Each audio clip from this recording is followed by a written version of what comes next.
નમસ્કાર બાળ દોસ્તો, કેમ છો? મજામાં છો ને?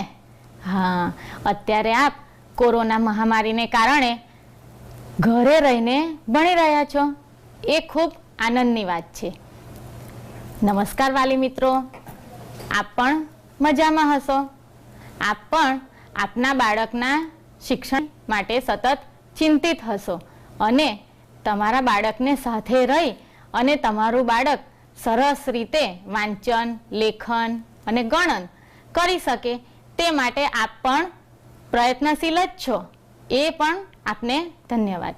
હવે આજે આપણે આ એપિસોડમાં એકમ 20 પગના નિશાન અંતર્ગત કેટલાક પ્રાણીઓ, પક્ષીઓ અને વિવિધ આકારો વિશે શીખવાના છે. આ બધા આકારોથી બનતી વસ્તુઓ તો તમે જોઈ જ છે, પરંતુ તમને વસ્તુ બતાવીને આકાર વિશે પૂછવામાં આવે તો કદાચ તમે ના કહી શકો. તો આજે આપણે આ આકારો વિશે અને પ્રાણીઓ અને પક્ષીઓના પગના પંજાના નિશાન વિશે શીખવાના છે. થોડું વધારે શીખી લઈએ. તો ચાલો, તમે બધા સ્વાધ્યાય પોથી અને જરૂરી લેખન સામગ્રી લઈને બેસી ગયા છો ને? તૈયાર છો ને તમે શીખવા માટે? તો ચાલો, સૌ પ્રથમ હું તમને એક વાર્તા કહીશ. વાર્તા સાંભળવી તો તમને બધાને ગમે છે ને? તો ચાલો, થઈ જાઓ તૈયાર વાર્તા સાંભળવા માટે. તો વાર્તાનું નામ છે ભોલું અને પગના નિશાન. હવે એક ગામ હતું, તેમાં ભોલું નામનો એક છોકરો રહે. ભોલુને ફોટા પાડવાનો ખૂબ જ શોખ હતો, તેથી તે કેમેરો હંમેશા તેની સાથે રાખતો. હવે એક દિવસ ભોલું ફરતો ફરતો જંગલમાં ગયો. હવે જંગલમાં તો ઘણા બધા પ્રાણીઓ હોય છે ને, તમને ખબર છે ને કયા કયા પ્રાણીઓ હોય છે?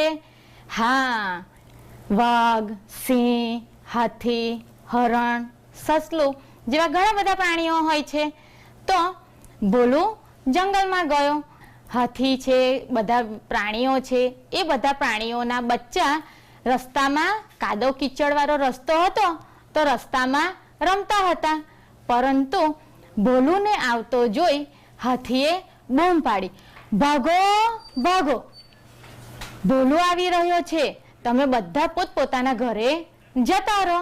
અને બચ્ચા દોડતા દોડતા પોતાના ઘરે જતા રહ્યા. હવે ભોલું ત્યાં પહોંચ્યો ત્યારે ત્યાં એકેય પ્રાણી હતું નહીં. તો શું હતું? તો કે જે કાદવ કીચડ વાળો રસ્તો હતો, તો એ રસ્તા પર પેલા જે પ્રાણીઓ બધા જતા રહ્યા હતા, એ પ્રાણીઓના પગના પંજાના નિશાન હતા. એ પ્રાણીઓના પગના પંજાના નિશાનના ફોટો પાડી લીધો. એટલે ભોલુએ એ ફોટો અહીં મૂક્યો છે. તો હું તમને એ પ્રાણીઓના પગના પંજાના નિશાન બતાવું છું. તો જુઓ, આ છે, આ બાળકનો પગ દેખાય છે ને? તો આ છે તે બાળકના પગનો નિશાન. આ કયું પ્રાણી છે? બરાબર, સરસ, તમે તો ઓળખી ગયા, ગાય. તો આ છે ગાયના પગના પંજાના નિશાન. જુઓ, તમે આ બધા પ્રાણીઓના પગના પંજાના નિશાન અહીં જુઓ છો તો તેને યાદ પણ રાખજો. આ કયું પ્રાણી છે? બરાબર, શું છે? હાથી. આ છે હાથીના પગના પંજાનું નિશાન. હવે જુઓ, આ કયું પ્રાણી છે? બોલો બોલો. ઊંટ. તો આ છે ઊંટના પગના પંજાના નિશાન. આ છે ઘોડો. સરસ, ઘોડાના પગના નિશાન આવું હોય. પછી આ છે કૂતરો. તો કૂતરાના પંજાનું નિશાન આવું હોય. જો ધ્યાન રાખજો, હા, તમે યાદ પણ રાખજો કે કયા પ્રાણીના પગના પંજાના નિશાન કેવા હતા. તમે ધ્યાનથી જોજો. હા, આ છે બિલાડી. શું છે? બિલાડી. સરસ. તો આ બિલાડીના પગના પંજાના નિશાન, એમાં બિલાડીના નખ પણ દેખાય છે. આ પક્ષી છે કબૂતર. આ છે કબૂતરના પગના પંજાનું નિશાન. હવે આ શું છે? અરે વાહ, કોણ પહેલું બોલી ગયું? સરસ. આ છે ભેંસ. આ છે ભેંસના પગના પંજાના નિશાન. આ રીતે આ આપણે પ્રાણીઓના પગના પંજાના નિશાન જોયા. જુઓ બાળકો, હમણાં આપણે કેટલાક પ્રાણીઓ અને પક્ષીઓના પગના પંજાના નિશાન જોઈ લીધા છે. તો હવે આ ચિત્રમાં તમને કેટલાક પ્રાણીઓ અને તેમના પગના પંજાના નિશાન આપ્યા છે. તો આપણે કયા પ્રાણીનો પગનું પંજાનું નિશાન કયું છે તે આપણે જોડવાનું છે. તો જુઓ, સૌથી ઉપર પહેલું પ્રાણી કયું છે? કૂતરો. સરસ. તો તેના પગના પંજાનું નિશાન કયું હતું? તમે જુઓ તો. હા, આ રહ્યું. સરસ. ચાલો, હવે બીજા નંબરમાં કયું પ્રાણી છે? ઓળખો તો. હાથી. હમણાં આપણે હાથીના પગના પંજાનું નિશાન જોયું હતું ને? તો ચાલો એના પગના પંજાના નિશાન સાથે જોડી દઈએ. સરસ. ચાલો, હવે ત્રીજું કયું પ્રાણી દેખાય છે? ગાય. ગાયના પગના પંજાનું નિશાન કેવું હતું? યાદ કરો જોઈએ. સરસ. તો હવે એની સાથે જોડી દીધું. હવે કયું ચિત્ર છે? કયા પ્રાણીનું ચિત્ર છે? ઘોડો. તો ઘોડો એના પગના પંજાના નિશાન સાથે આપણે જોડવાનું છે. તો ક્યાં છે? શોધો જોઈએ. અરે વાહ, હવે તો તમે ઝડપથી શોધી કાઢ્યું. સરસ. તો હવે તેને એની સાથે જોડી દઈએ. હવે કયું પ્રાણી દેખાય છે? સરસ. બિલાડી. તો બિલાડીના પગના પંજાનું નિશાન કેવું હતું? યાદ છે ને તમને બધાને? તો ચાલો જોડી દઈએ. સરસ. ચાલો, હવે છેલ્લે શું દેખાય છે તમને? હા, પક્ષી દેખાય છે. કયું પક્ષી છે? કબૂતર. કબૂતરના પગના પંજાનું નિશાન કેવું હતું? સરસ. આ તો તમે ઝડપથી શોધી કાઢ્યું. તો આપણે જોડી દઈએ. ચાલો બાળકો, હવે તમારી સ્વ અધ્યયન પોથીમાં પાન નંબર 33 કાઢો. વાલી મિત્રો, તમે પણ બાળકને પાન નંબર 33 શોધવામાં મદદ કરજો. હવે આપણે અહીં સૂચના વાંચવાની છે. શું છે? હું વાંચું છું, તમે ધ્યાન આપજો. કૂતરાના પગના પંજાનું નિશાન દોરો. હવે આપણે કૂતરાના પગના પંજાનું નિશાન કેવું હતું તે યાદ કરવાનું છે. તો ચાલો આપણે કૂતરાના પગના પંજાનું નિશાન દોરીએ અને તમારે પણ એ પ્રમાણે દોરવાનું છે. તમને પણ જેવું આવડે તેવી રીતે તમે પણ દોરજો.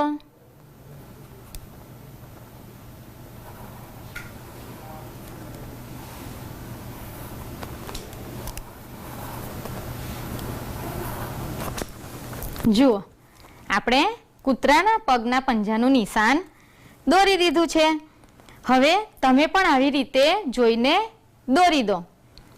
હવે એના નીચેની સૂચના વાંચવાની છે. તો કે તમારા મિત્રનો પગનો પંજો જમીન પર દોરો.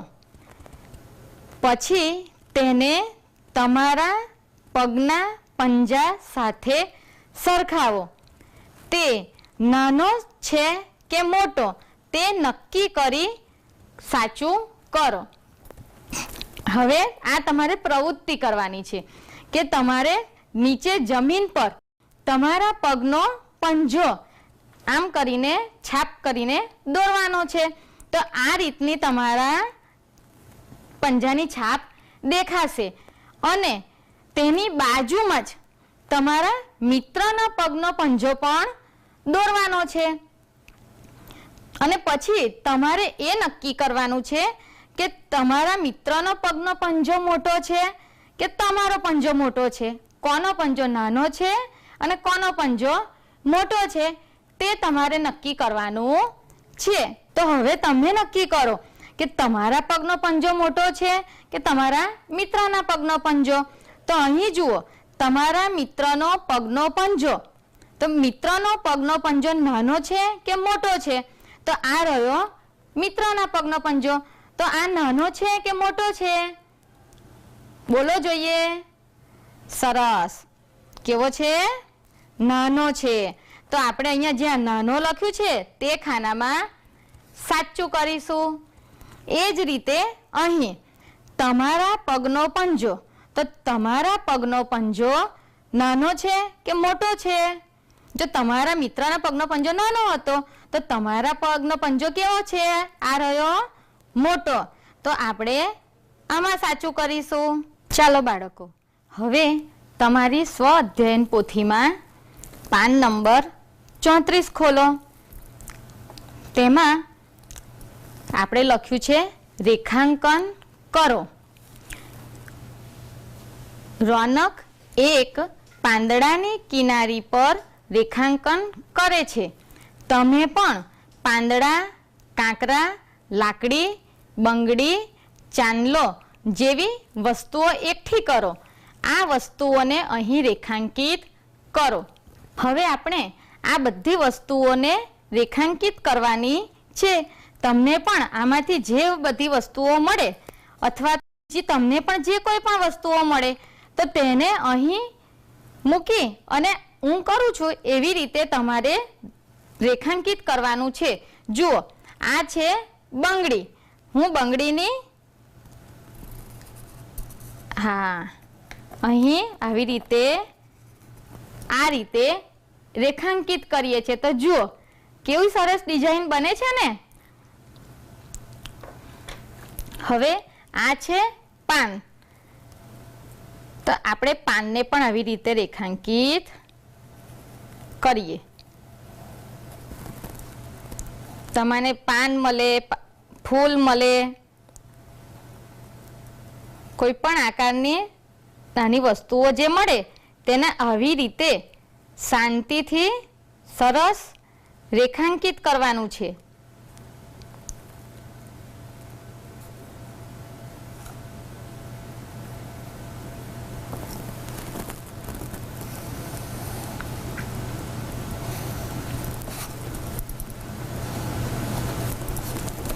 જુઓ, અહીં સરસ મજાનું પાન દોરાઈ ગયું છે ને. આપણને પાન દોરતા ન આવડતું હોય પણ આપણે આવી રીતે વસ્તુનો ઉપયોગ કરીને પણ સરસ મજાની રેખાચિત્રો બનાવી શકીએ છીએ. જુઓ, જુઓ આ પણ મેં સળી લીધી છે. હવે એક આ લાકડીનો ટુકડો છે. તો ચાલો હવે તેને આપણે રેખાંકિત કરીએ.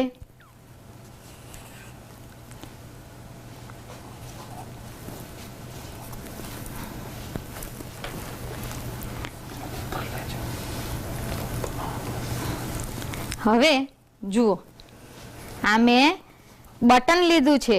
તમને આવી ગમે તે વસ્તુઓ મળે તેનાથી આવી રીતે બટન હોય, સિક્કો હોય, તે બધી વસ્તુઓથી આવી રીતે આપણે દોરવાનું છે.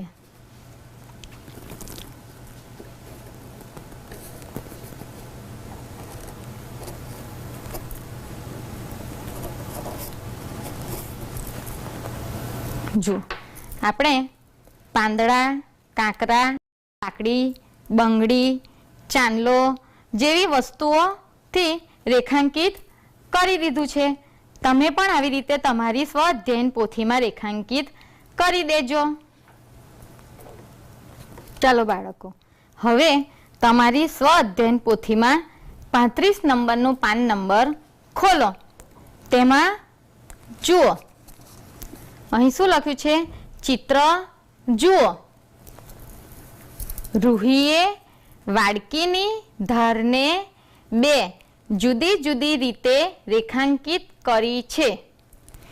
તમે જુઓ કે તેણે વાડકીને બે અલગ અલગ રીતે રેખાંકિત કરવા કેવી રીતે મૂકી છે. તો જુઓ, આ જે છોકરી બેઠી છે તેનું નામ છે રૂહી. તો રૂહીએ આ વાડકી એક વખત આવી રીતે સીધી મૂકી છે અને એક વખત આવી રીતે ઊંધી મૂકી છે અને બંને રીતે મૂકી અને અહીં રેખાંકિત કર્યું છે.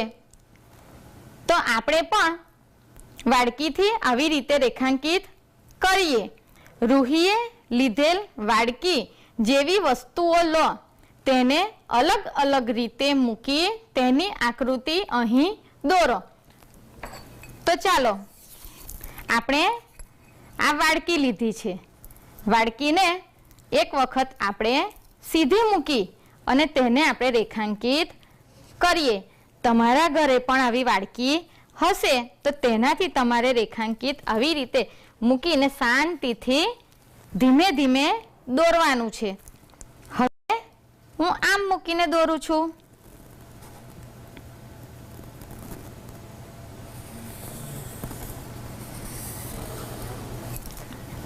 જુઓ, થઈ ગયું ને.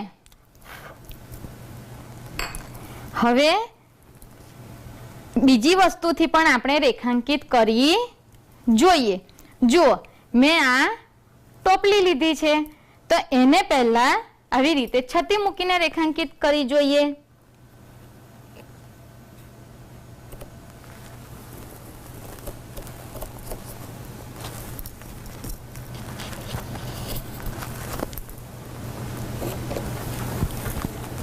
થઈ ગયું. હવે તેને ઊંધી મૂકીને રેખાંકિત કરી જોઈએ.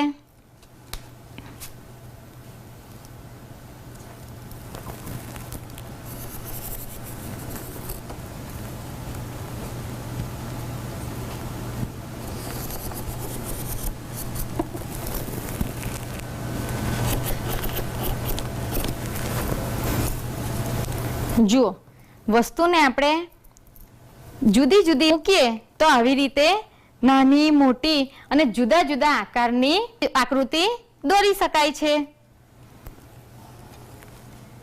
તમે પણ આવી રીતે અલગ અલગ વસ્તુ લઈ, નાની કે મોટી ગમે તે અલગ વસ્તુ લઈ અને તમારે આવી રીતે તમારી સ્વાધ્યાયન પોથીમાં દોરવાનું છે. જોયું ને બાળકો, આપણે વાટકી, ટોપલી, પાંદડા, પેન્સિલ, લાકડી, ચાંદલો, બટન જેવી વિવિધ વસ્તુઓ લઈ અને આપણે રેખાંકિત કર્યું. તમારે પણ આવી રીતે સ્વાધ્યાયન પોથીમાં આવી ગમે તે વસ્તુઓ તમને મળે તો તેનાથી રેખાંકિત કરવાનું છે. હું તમને આ આકારો, આપણે જે વિવિધ આકારો જોયા એમાંથી બનતા કેવી ડિઝાઇનો બને છે તે હું તમને શીખવું છું. તમારે શીખવું છે ને? તો ચાલો તૈયાર થઈ જાઓ. ચાલો બાળકો, જુઓ, અહીં આપણે વિવિધ આકારોથી ડિઝાઇન બનાવીએ છીએ.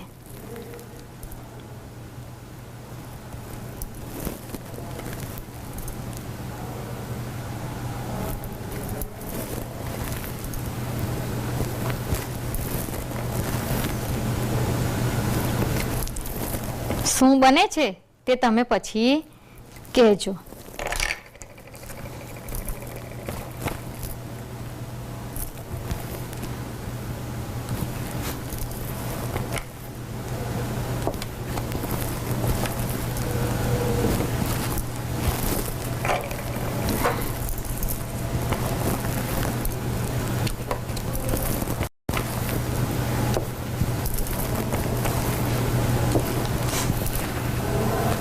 કેવી સરસ મજાની રંગોળી દેખાય છે ને?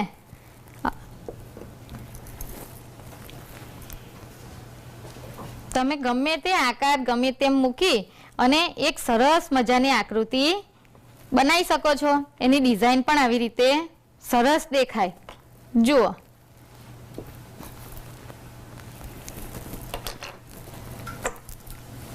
મેં જુદા જુદા આકારોના સ્ટેમ્પ લઈ અને આ આકૃતિ બનાવી છે. જો ડિઝાઇન દેખાય છે ને?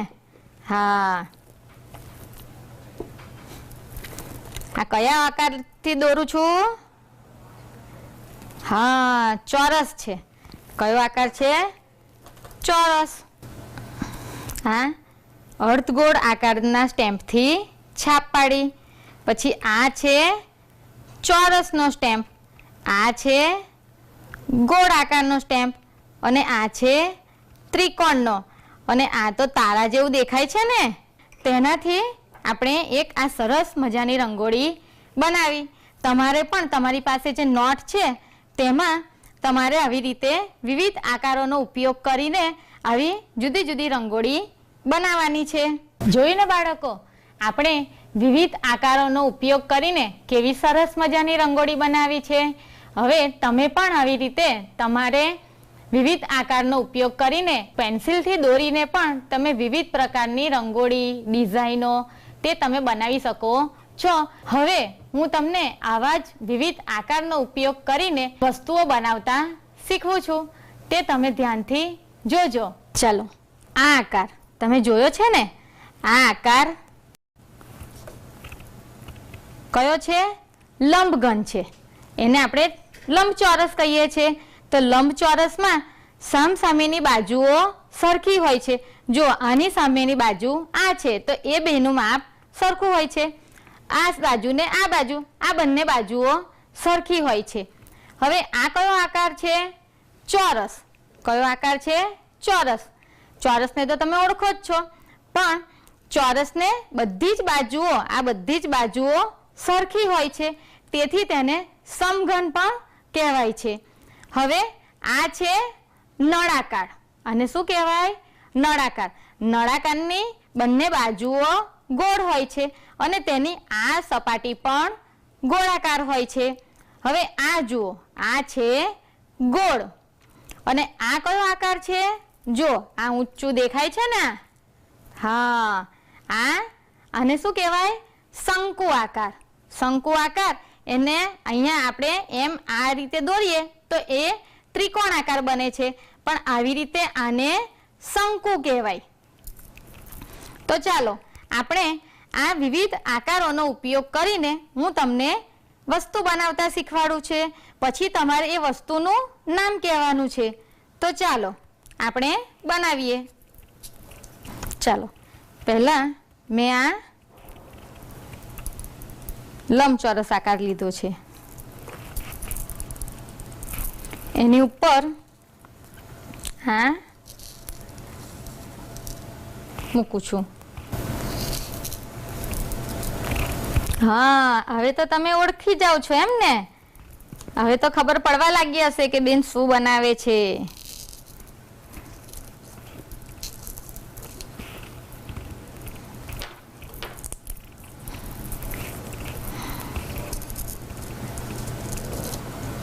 ચાલો, આપણે આ શું બનાવ્યું? તમે બોલો તો. હા, કોણ બોલ્યું? સરસ. ઢીંગલા જેવું, છોકરા જેવું એવું દેખાય છે ને તમને? હા, તો આને ચાળીઓ પણ કહેવાય. તમે આવો ઉભેલો ખેતરમાં ચાળીઓ તો જોયો છે ને? તો આપણે શું બનાવ્યું? ચાળીઓ બનાવ્યો. જુઓ, આપણે આવી રીતે વિવિધ આકારોનો ઉપયોગ કરીને આવી રીતે ઘણી બધી વસ્તુઓ બનાવી શકીએ છીએ. તો ચાલો હું તમને હજુ બીજી એક વસ્તુ બનાવતા શીખવાડું. એક વસ્તુ બનાવીએ આપણે. આ એક આકાર લીધો છે. શું બને છે તે પછી તમે કહેજો.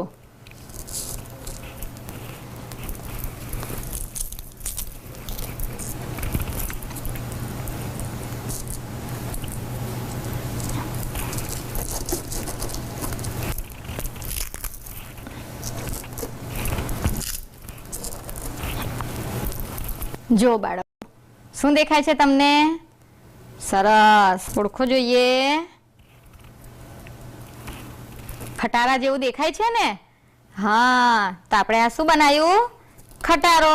જોયું બાળકો, આપણે આજે કેટલી બધી વસ્તુઓનો પાંદડા, પેન્સિલ, લાકડી અને વિવિધ આકારો, ચોરસ, લંબચોરસ, સમઘન, લંબઘન, શંકુ, ગોળાકાર જેવા વિવિધ આકારોનો ઉપયોગ કરી અને તેની સમજ મેળવી અને તેને રેખાંકિત કરી અને તેનાથી કેવો આકાર બને છે તે પણ જોયું. અને આ આકારોનો ઉપયોગ કરી અને જે વિવિધ વસ્તુઓ બનાવી છે તે પણ તમે જોઈ છે. તો હવે તમે પણ આ બધા આકારો તમારી નોટબુકમાં દોરજો અને આ બધી વસ્તુઓનો ઉપયોગ કરી અને તેનાથી બનતી ડિઝાઇનો દોરી અને તમારા વર્ગ શિક્ષકને જ્યારે શાળાઓ ખુલે ત્યારે તમે તેમને બતાવજો. ત્યાં સુધી આવજો.